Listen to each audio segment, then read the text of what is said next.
بسم اللہ الرحمن الرحیم۔ رمضان کریم کا تیسرا روزہ اہلیان اسلام اور عالم اسلام کو مبارک ہو۔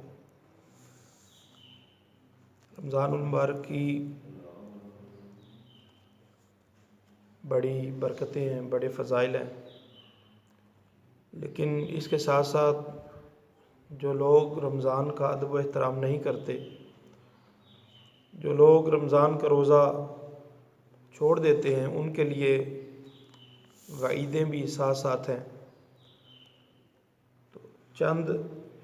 حدیث نبی کریم صلی اللہ علیہ وسلم کی اس حوالہ سے سماعت فرمائی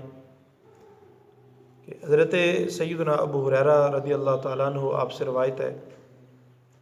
کہ نبی رحمت صلی اللہ علیہ وسلم نے ارشاد فرمایا، جس نے رمضان کا ایک روزہ بغیر کسی وجہ کے، بغیر کسی عذر کے چھوڑ دیا تو زمانے بھر کا روزہ بھی اس کی قضا کو نہیں پہنچ سکتا، اگرچہ بعد میں رکھ بھی لے۔ یعنی وہ فضیلت جو رمضان المبارک میں روزہ رکھنے کی تھی اب کسی طرح نہیں پا سکتا۔ تو جو لوگ روزہ رکھ کر بغیر کسی عذر کے توڑ دیتے ہیں،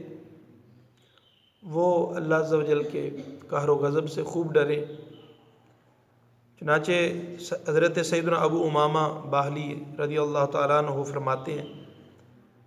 میں نے سرکار مدینہ سرور قلب و سینہ صلی اللہ علیہ وآلہ وسلم سے سنا، آپ صلی اللہ علیہ وسلم فرماتے ہیں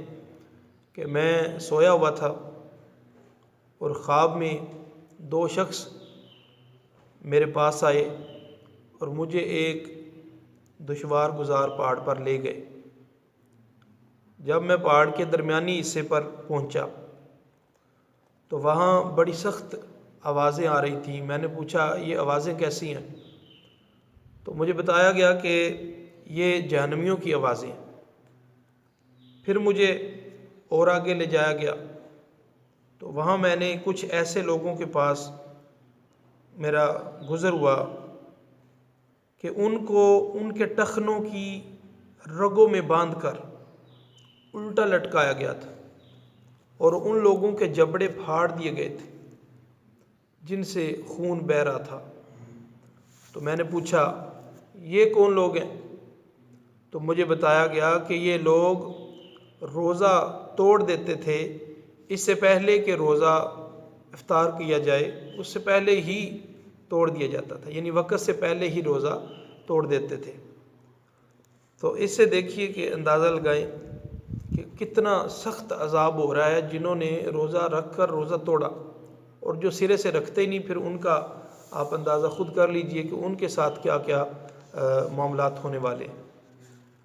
اس کے بعد اگلی حدیث پاک سنیں روزے کے حوالہ سے کہ حضرت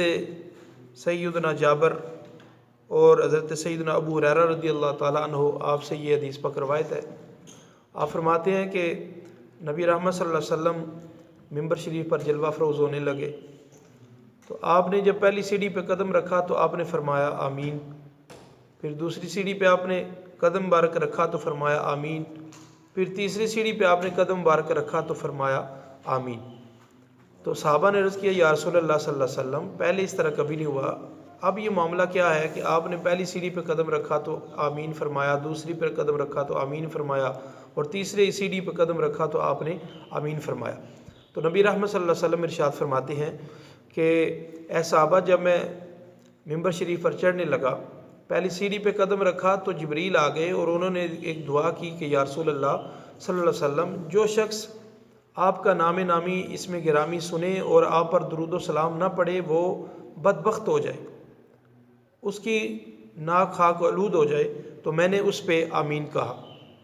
پھر جب دوسری سیڑھی پہ میں نے قدم رکھا تو اس نے دعا کی کہ یا رسول اللہ صلی اللہ علیہ وسلم جو شخص اپنے والدین کو بڑھاپے کی حالت میں پائے اور ان کی خدمت کر کے جنت حاصل نہ کرے وہ بھی بدبخت ہو جائے اور ذلیل و خوار ہو جائے، اس کی ناک خاک آلود ہو جائے۔ تو میں نے اس پر بھی آمین فرمایا۔ اور تیسری بات نبی کریم صلی اللہ علیہ وسلم نے یہ فرمائی کہ جب میں تیسری سیڑھی پہ قدم رکھنے لگا تو جبریل نے یہ دعا کی کہ یا رسول اللہ صلی اللہ علیہ وسلم، جس بندے کو رب تعالیٰ رمضان کا مہینہ عطا فرمائے اور وہ رمضان کا ادب و احترام کر کے، اس کا روزہ رکھ کے، اس کے اندر عبادات کر کے اپنی مغفرت نہ کروا لے، وہ بھی بدبخت ہو جائے اور ذلیل ہو جائے، خوار ہو جائے، تو میں نے کہا آمین۔ تو دیکھ لیجئے، اندازہ لگا لیجئے کہ ایسی دعا انسان کے لیے کہ جس کے اوپر آمین نبی رحمت صلی اللہ علیہ وسلم آپ فرما رہے ہوں، کہ کس قدر جو ہے وہ قبولیت کا درجہ رکھتی ہوگی اور بدبختی کی علامت جو ہے وہ بنے گی۔ تو اس لیے اپنے 3 کام ہمیں آپ صلی اللہ علیہ وسلم نے ارشاد فرما دیے کہ جب میرا نام نامی اس میں گرامی صلی اللہ علیہ وسلم آئے تو مجھ پر درود سلام پڑھو، اور جب آپ والدین آپ کے بوڑھے ہو جائیں تو ان کی خدمت کرو،